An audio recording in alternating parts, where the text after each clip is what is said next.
On behalf of festival co-directors Namita Gokhale and William Dalrymple and all my colleagues at Teamwork Arts, welcome back to JLF's Brave New World. We hope that all of you have been enjoying these sessions and would love to hear your thoughts on the series that brings you Nobel laureates, Pulitzer Prize and Man Booker Prize winners, Sahitya Academy awardees, and so many others. In case you missed watching any of our sessions, you can view them on our Facebook page, JLF LitFest, and of course on our YouTube channel, Jaipur LitFest JLF.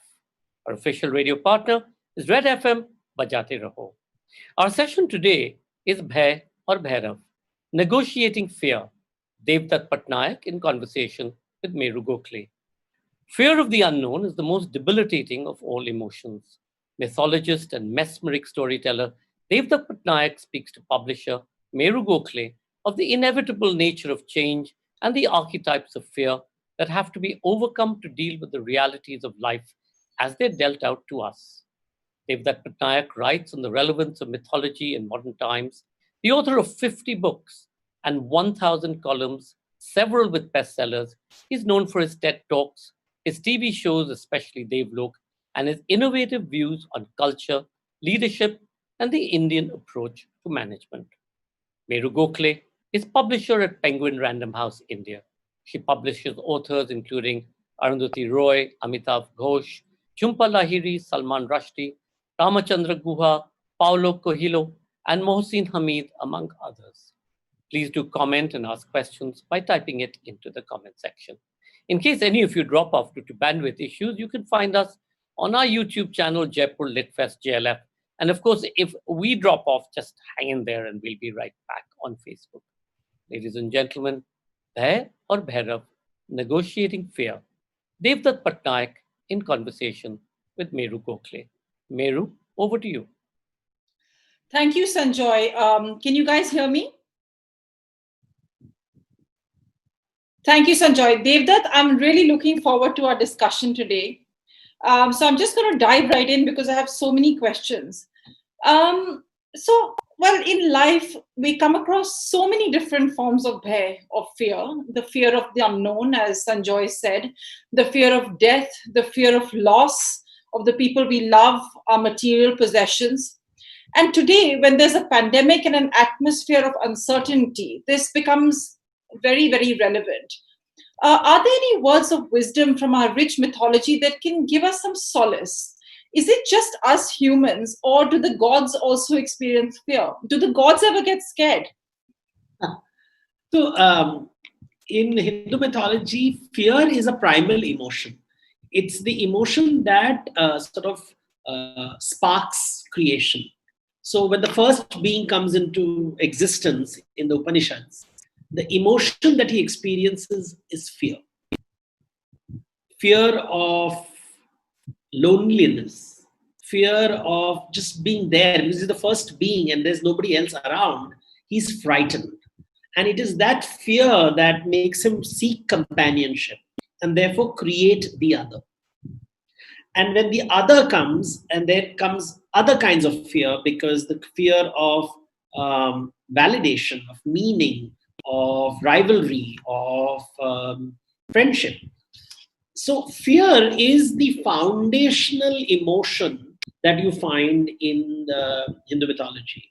And, when you study science, you realize that what differentiates an object from an organism is essentially fear. So, objects don't experience fear. They don't have any experience at all. An organism is defined by the fact that it has fear. So I think it's the primary emotion we deal with.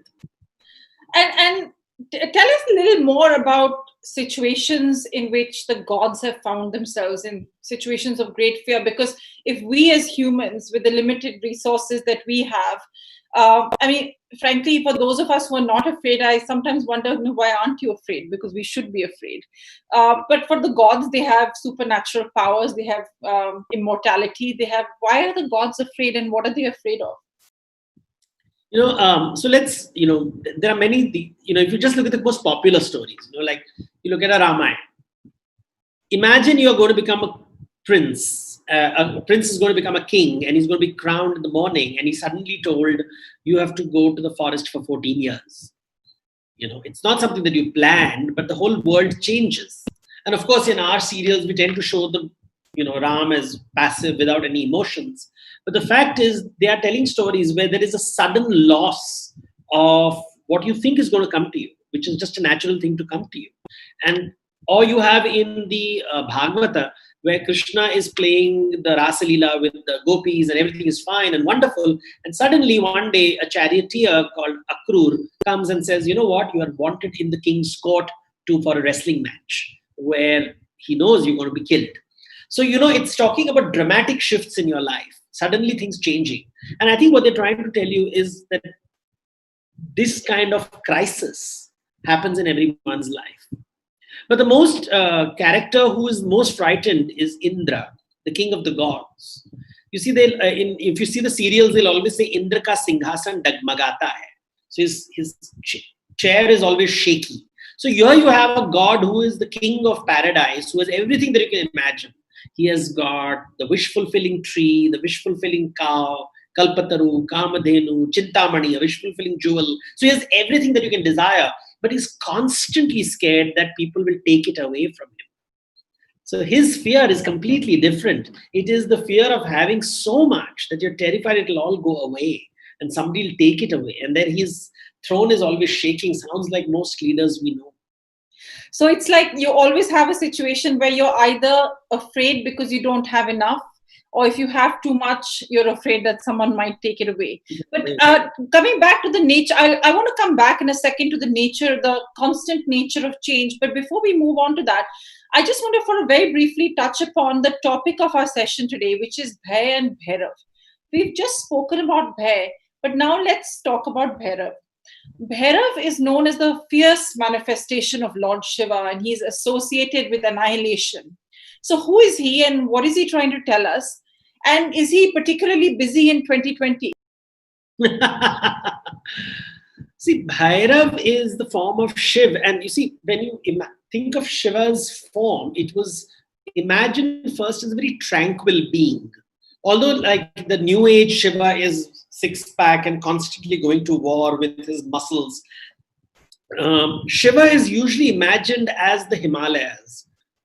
Cold, distant, passive, indifferent, far away, imposing, very, very grand in its presence. Majestic, and then suddenly you have this very different form of Shiva, which is Bhairav, and which is extremely aggressive. It's, if you see the visualization of it, it is red-eyed, flames coming out of his eyes. His face is sort of contorted in rage. There is, fangs coming out, claws coming out. And the image in the tantric forms is rather sexually aggressive. And it's a very frightening form. And you are not sure whether this is meant to frighten you or to frighten away fear. Or it is a manifestation of your fear that comes when you are confronted with certain truths about yourself. And that's because there's a concept known in Tantra known as Vijnana Bhairav, which is the Bhairav emerges as knowledge comes to you. Because you suddenly start having to deal with the reality of who you are and the horror of who you are. And Bhairav manifestation in storytelling, the story form of Bhairav emerges whenever the goddess is being chased or someone is trying to grab the goddess. So that's when Bhairav manifests. And sort of when Brahma sort of creates the first woman and he chases the first woman, you have Bhairav emerging and ripping out Brahma's fifth head. So it's a very violent form, and it's typically seen with desire, pursuit, aggressive pursuit, attachment, and then Bhairav sort of emerges and sort of ruptures the rather aggressive pursuit of something that you desire. So I think it comes in the realm of desire, attachment, and Bhairav. And who is Kal Bhairav? So Kal Bhairav is the terror of time. It's Kal being time, and when you talk about Kala Bhairav, you're talking about the terror of time, because no matter how rich you are, no matter how powerful you are, your body is going to age. And people around you are going to age, and the trees are going to wither and die. Winter will come. And sorry, go on, go on. It's a very, quite a haunting way of putting it. Please go on. No, and that's what Kal Bhairav is. It's looking at all of us, and almost waiting and saying that you will eventually. It's in many ways similar to the Greek concept of Chronos, or time. Chronos as chronology, and time, god of time, which is associated with Saturn, which is Saturday. And Saturday sort of is the end of the week and marks the end of the week, and it reminds you that this is the last evening you will have a weekend, because Sunday night you will prepare for going back to office, even if it's work from home on Monday. So I think that horror of the weekend, standing over there reminding you that this wonderful moment shall not last for more than 48 hours is, I think. Sorry, go on. I was talking about, because everything that you've said essentially circles back to one concept, which is the sort of nature of impermanence in everything that we do. And it's human nature to not be able to accept and understand impermanence, and yet the gods are always reminding us of it, whether it's through nature or it's through a fierce form like Kal Bhairav, or whatever it is. There's always but for some reason as human beings we can never quite accept that. And that's why I just want to take a minute to touch upon some of the companion emotions, because fear never acts alone. Fear has its companion emotions which come with it, and we are familiar with those. And one of those in particular I want to talk about is anger, because fear and anger often go hand in hand, and we know that anger clouds people's judgment. But does fear and anger make both mortals and gods prone to errors of judgment? And can you give us some examples of mistakes that gods have made when they're angry? You see, when you talk about anger, one of the most powerful stories that we have with reference to Bhairav or Shiv is the beheading of Ganesha, where he wants to enter the cave of Shakti, and this mysterious being who has no idea who is this being is blocking him from accessing the cave of Shakti. And sort of he gets wild and he picks up his trident and cuts the head off this creature that he doesn't know is Shakti's son, who turns out to be Ganesha. So that's a moment of extreme rage. There's another moment of rage where he chops the head of Daksha Prajapati, who is responsible, because Daksha Prajapati does not call him to his sacrifice, which is fine by him.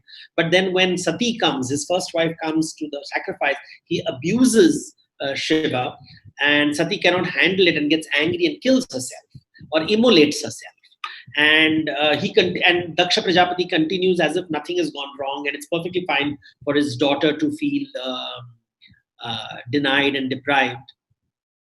So that is something you find, is the rage associated with Shiva. And one of Shiva's name is Asatosha, someone who gets angry very fast and who calms down very fast. So you sort of lose your temper. So the gods is associated with anger. But it is also an indicator, because he continuously wants to go back to his Himalayan state of being cold and distant and fine. In many ways, anger is associated with desire and attachment, because it is the death of Sati which makes him behead Daksha Prajapati. It is the desire to enter Shakti's cave that the obstacle is cut off.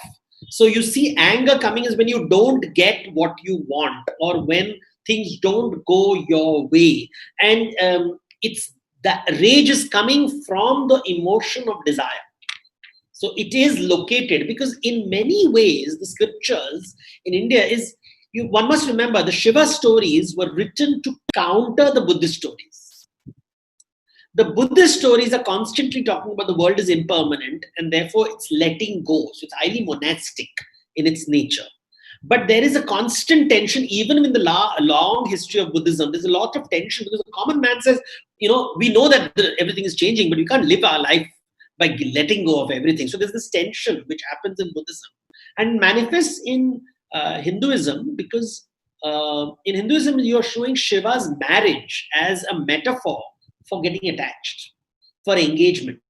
And with engagement comes desire, the desire to want, and therefore anger, and therefore jealousy, and therefore rage and helplessness. And these kind of ideas are going to appear, and because it's part of being alive.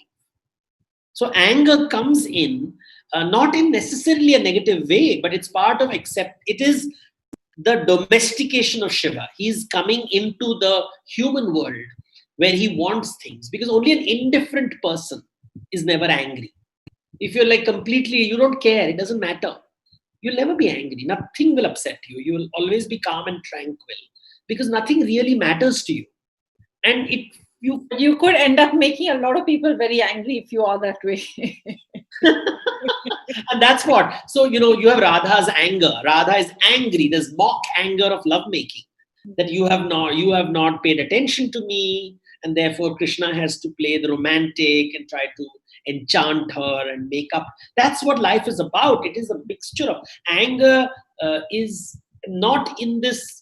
Everybody loves the power associated with anger. I see the young people enjoying Shiva as Bhairav. He's angry. Abhi dikha dega, abhi maar dalega. That kind of almost a enjoying the rage and the when the boss shouts, and you can see people almost getting a vicarious thrill out of abhi boss ko gussa aaya hai, because it is a display of power.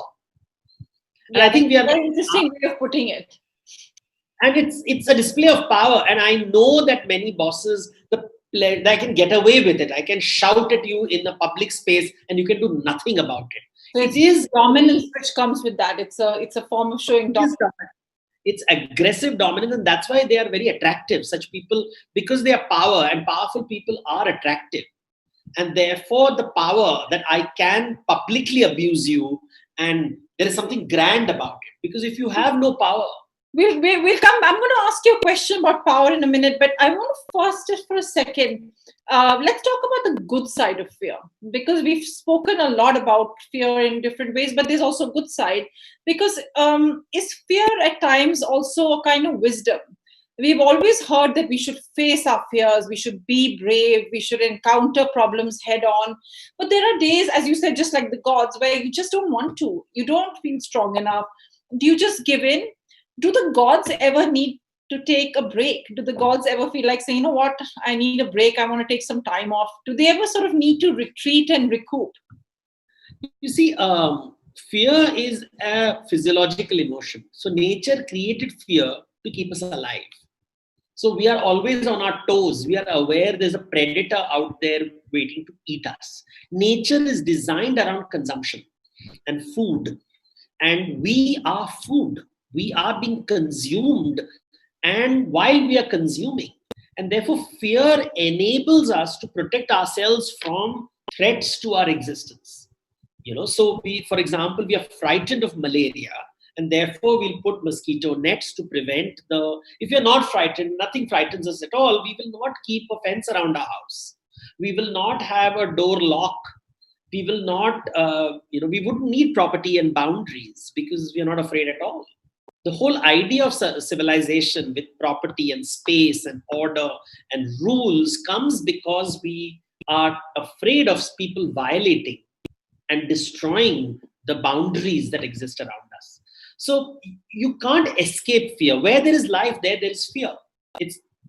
Because where there is desire, we always talk about where there's life, there's desire. But where there's desire, there is consumption. And where there's consumption, there is going to be fear, because somebody is going to be consumed.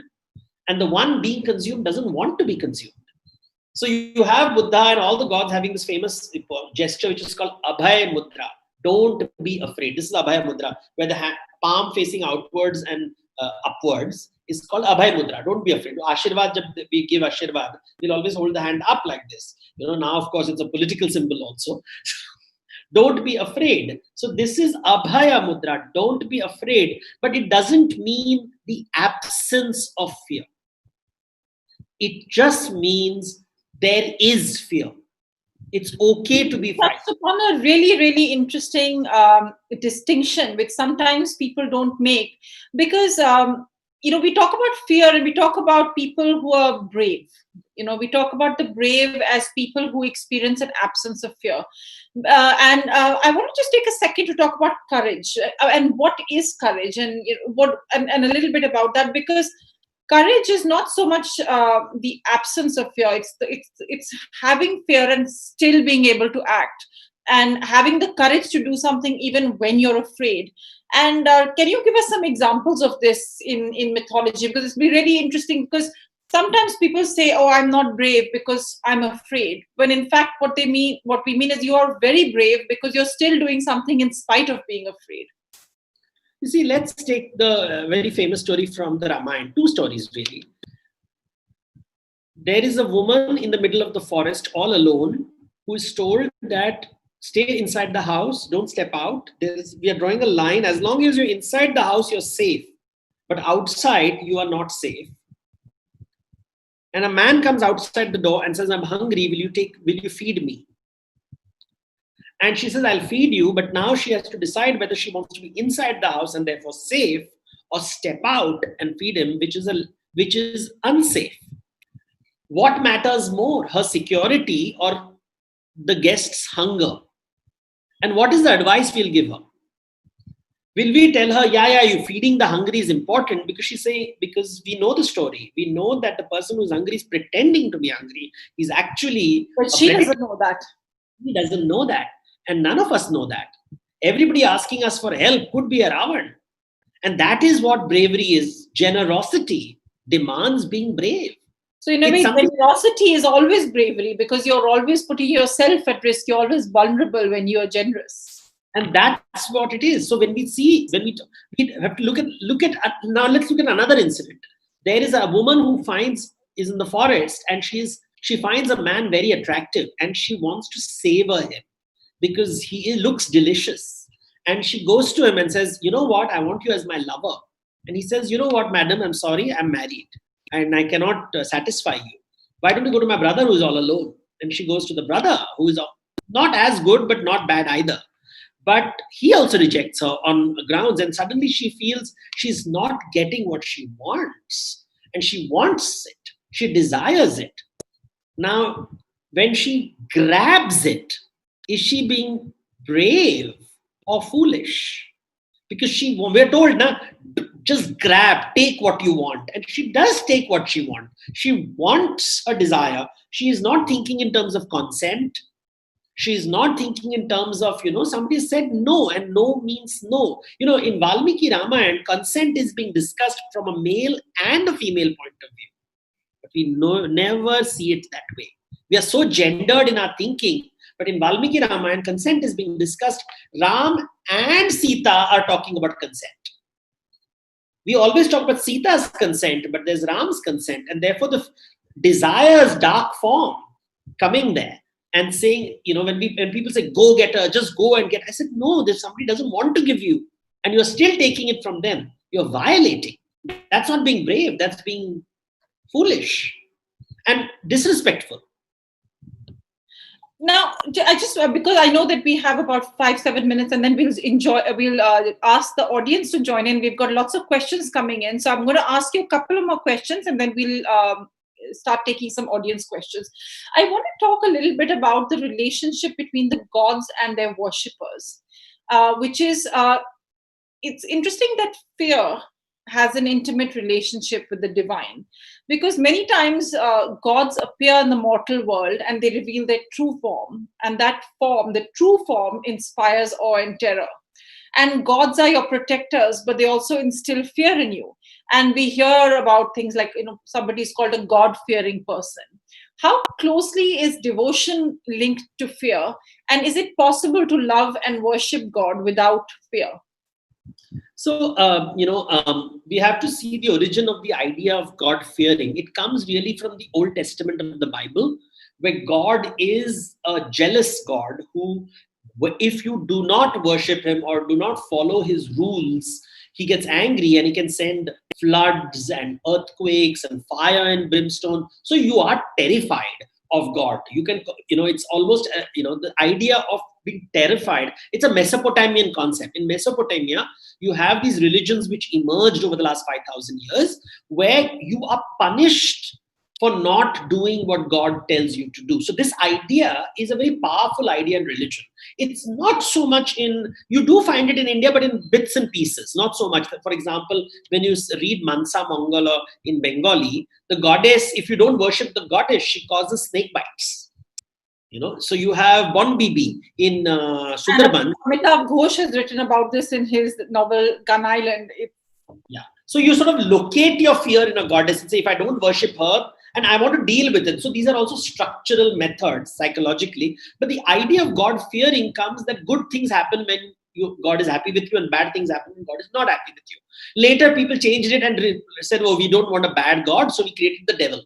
And we said, okay, now all bad things because of the devil, and God is always good. So we created the devil because we want to sort of protect God from bad publicity, which all politicians do, as you know. So that's a common trait that you find. But so what you find about this idea of God fearing and this idea of, so the devotee and God, the God has to perform in order to be in the God's, the devotee's good books. So you have always the story of, the famous story in Vishnu Puran, one of the oldest iconographies in India, is the Gajendra Moksha, where the king of elephants, he's the powerful king of elephants, is caught by a crocodile in a lake and is being dragged under, when he prays to Vishnu and Vishnu comes to his rescue.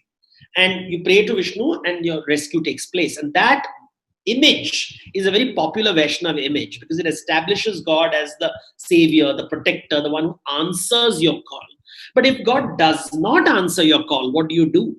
And then you say, and that's the thing, when God does not answer your call, because God then becomes someone who just satisfies, all your problems. And, so it's the difference between the interventionist God and the non-interventionist God.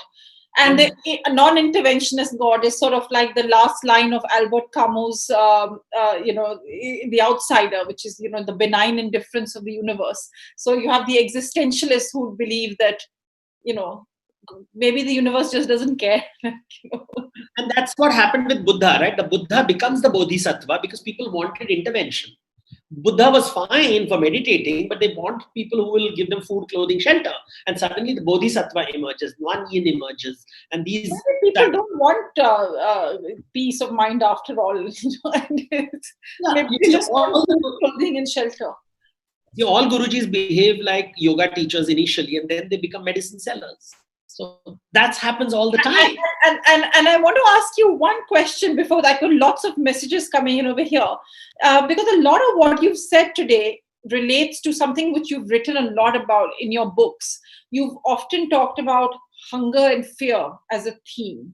And hunger and fear are very, very real themes, as much today as they were thousands of years ago. What are the gods trying to teach us humans by making us experience hunger and fear? And then after this, I'll open it up to the audience questions. You see, it was my biggest surprise that when people wrote on Indian mythology, they never touched the topic of hunger. And all the Upanishads, the Aranyakas, they're obsessed with hunger. Because that's the most primal emotion, even more primal than fear. It's far more primal. What Buddha calls desire is physiologically hunger, wanting. Because when I consume, I stay alive. And the greatest horror, that's when they say God shows his cosmic form, is to remind you that you are also a predator. We always think of ourselves as prey, and we're looking at God and saying, please save me from the predator. In the image of Vishnu and the elephant king asking the Vishnu to save him, we are never telling that you are the crocodile dragging the elephant down. And that's when Bhairav appears. The Bhairava form of Shiva, which is called Vijnana Bhairav, is the realization that yes, you can be the savior, you can be the victim, you can be the hero, but in perhaps most cases, you are the villain. Hunger and fear reminds us we eat, we consume, and we frighten. And I have worked with so many people, I realized that you talk to the most powerful man in the world, and it's a terror to enter their rooms. But they will talk to you as if they are victims. And they will talk to you about how nobody understands them and how they are being exploited by someone out there. And I'm sitting in a room which is the space which I thought before entering, the space of supreme power. And I end up realizing it's an abyss of powerlessness. I think that's absolutely fascinating, because we will come back to that in a minute. I'm going to ask you a question from Kartikeya Gupta. Hi, Kartikeya, if you're listening to us, I'm going to put your question to Devdutt. Devdutt, what is the difference between Kal Bhairav and Veerabhadra? So Veerabhadra, well, they're used, unfortunately, they're used interchangeably. The Veerabhadra form is the form that is associated with the beheading of Daksh. And Kal Bhairav is the form that is associated with the beheading of Brahma. So technically, but Kal Bhairav images are usually only the head and not the body. And Veerabhadra is the entire body. So there is, and it's complex tantric mythology that I don't have time to explain, but both of them are associated with dogs. Both of them show a warrior side of Shiva. So there is a lot of, it's like a Venn diagram. There are lots of things common between them. But Kal Bhairav is a more darker form. It's far more primal, and Veerabhadra is far more like a guardian god, a kshetrapal, a protector. So there is something more, civilizational about him. But Kal Bhairav is very dark. And it's a very, that's why when you're dealing with tantric and you're dealing with magic and sorcery, you don't talk about Veerabhadra. Veerabhadra will be a soldier's god, while sorcerers and philosophers would prefer a Kal Bhairav. Thank you, Devdutt. I have an interesting question from Dheeraj. Hi, Dheeraj. We're asking your question now. How does the law of karma reduce fear? Law of karma doesn't do anything. It just is. It's like saying, how does gravity reduce fear? I mean, it just is there.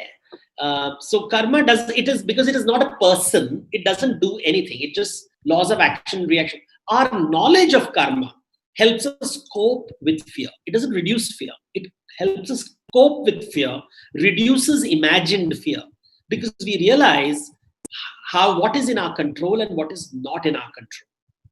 It doesn't grant us certainty, but it just clarifies this you can control and that you can't control. See, karma is both things, what you do and what you can't do. So your life, your circumstances are karma because you can't control the circumstances of your life. वो भी कर्म है, तुम्हारा कर्म है. And what you do every day, your action is also ये तुम्हारा कर्म है. You have to do it. Karma yoga. So karma is both the action that you do and which is in your control, and the action over which you have no control and which determines your life around you. I think that's all that you can do by understanding karma. But karma doesn't do anything. Thank you, Devdutt. Now we have a question from Sanya. Hi, Sanya. What are the unifying concepts of fear across different mythologies? What comes across is humans feel fear all the time and we're seeking someone to protect us. So the theme which comes across is we want to destroy the cause of fear. We want someone to comfort us. Very often, love is a space that you see across where you feel it is okay to be vulnerable and you will not be taken advantage of. And that is the universal theme that comes across with fear, because we want to be in a space where we don't feel frightened and we are not on our guards and we want to let down our guards. I think that's this heavenly space. Therefore, the angels are visualized as cherubs because they are not frightened. Then we have a question from Ajit. Hi, Ajit. What are your comments on the fear of depression and anxiety, which is prevalent in these times, to be specific? Do you think there is any representation of such fear in Indian mythology, and how can one be courageous to face and get out of such fears? The point is not to be courageous and get out of fears. This macho approach usually doesn't help, because this kind of it puts too much burden on you. I think the whole idea of mythology is to accept that we are all vulnerable. Ram is vulnerable, Krishna is vulnerable, Sita is vulnerable, Draupadi is vulnerable, Shiva cries, Vishnu cries, Brahma cries, they all cry. Rudraksha, born of the tears of God. So when you see the Shiva, this macho Shiva image that has become very popular amongst young people, I always tell, remember, Rudraksha, born of God's tears. Rote kab ho? Kab rote ho? Because when you acknowledge, either you're so... So what makes the gods cry? We want to give us an example of something which makes a god they're cry. crying at people who want to be brave. Well, if that doesn't establish the futility of action, then I don't know what does. I think what people need more is kindness. I always think of bravery and I think of Sita giving food to Ravan. And that is an act of bravery because you're putting, it's a very visual metaphor of a person who is, look at the word, it's feeding. It's the most primal act. Somebody's coming and saying, I'm hungry. And she's stepping out of the zone of comfort to the zone of complete insecurity where she's putting herself at risk. Putting herself at risk to feed a hungry person. That is a visual representation of bravery because it's kindness manifesting itself. And I think we should remember that image of Sita stepping out to feed the other. When people say, na, Lakshman Rekha ko mat ullangan karo, what they're basically saying is don't be generous. And I see people telling people, they're so proud of not being generous. And that's not humanity. I think what you said puts it beautifully, that being human, to be human is to be vulnerable and to accept that. There's an interesting question from Seema Bhalla. Hi, Seema. Great question. Why is it that the dog, which is a symbol of loyalty, is associated with Bhairav? Well, dog as a symbol of loyalty is a very modern concept. Please remember, this idea of a pet dog in your house is a very, very modern idea. Dogs traditionally are meant as hunting dogs. They go for the kill. You have dogs to hunt, to protect your territory. They are territorial animals who protect you. So they are not in the traditional imagery. Please, you have to go back when these images were created. They were not beautiful Labradors in the house, in your arms and in your pouch. You're talking about ferocious hunting dogs and territorial markers of the village. Wherever the dogs were kept in the borders of the village. They were associated with crematoriums. They were associated with chewing dead bones. So it's a very frightening image. It's rabid dogs salivating, looking at you, and which is considered Ashubha. So Indra has Saramas who goes in search of the lost cows and fetches the cows back. So the dogs have to be seen in that light, not as cute little loyal creatures, because that is serving you. The idea of the dog is to remind you of your ego, which when you indulge a dog, it wags its tail. And when you frighten a dog, it barks. So it's a visual representation of your ego, which wags its tail when admired and loved and barks when threatened, which is how we all do. We all do that. We are all those dogs who love being admired and we wag our tails. And when somebody threatens us, we bark at them. And that's us keeping our territories in place. So the dog of Bhairava is a representation of Bhaya. So remember, these art forms are created. They are impressionist art forms created to communicate what cannot be communicated verbally. So you have to see That's wonderful. I've just been told we have less than 3 minutes to go, but I have a lot of questions, and I'm just going to ask you 2 more questions because they're great questions, and then we have to wrap up. The first question is Prateek. Hi, Prateek. Prateek asks, is there any mention of a pandemic in mythology, and what does mythology say about pandemics? Why don't you ask that first, and then if we have time, we'll go for another one. There is always this talk of akal, and there is of drought, which lasts for 14 years. It's always 14 years, God forbid. I know what I'm saying. Or there are talks of the great flood, for example, in the Bible, which lasts for 40 days. These are disasters, not necessarily because of disease, but the whole idea of disease coming in. Bible is full of epidemics. There are the plague coming and the locusts and the beetles and the blood in the rivers. So you have in the Bible a lot of these attacks of nature. But in Hinduism, you also have floods and you have akal, this idea of drought for 14 years and you don't know when the rains will come. So metaphorically, yes, pandemics have always been part of mythology. And final question, and then we'll go back to Sanjoy. Anirudh says, Shiv and Shankar are two names of one person. What is the difference between these two names? So Shiv is the singular form of Shiva, usually seen as sitting on top of the mountain, meditating, eyes shut. And Shankar is when he is part of society, where he descends from the mountain. So it's Gauri Shankar, Uma Shankar. He's with the goddess. He opens his eyes, looks at her, engages with her, and is part of society. So Shiva has these two forms, the hermit and the householder. Shankara is the boon bestowing one. It means the one who bestows boons. So he is the one like a bodhisattva, participating. While Shiva means the pure one, completely isolated from everything else. So purity in its finest form, which is a lonely place.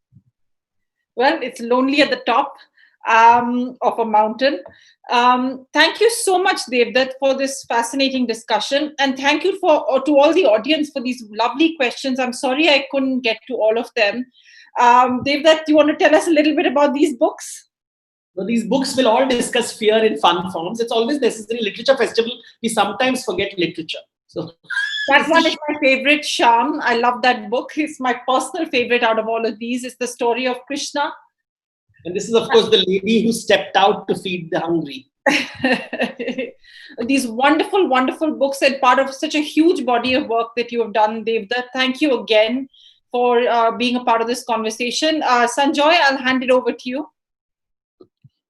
Thank you so much, Meru. That was absolutely brilliant. Thank you, Devdutt.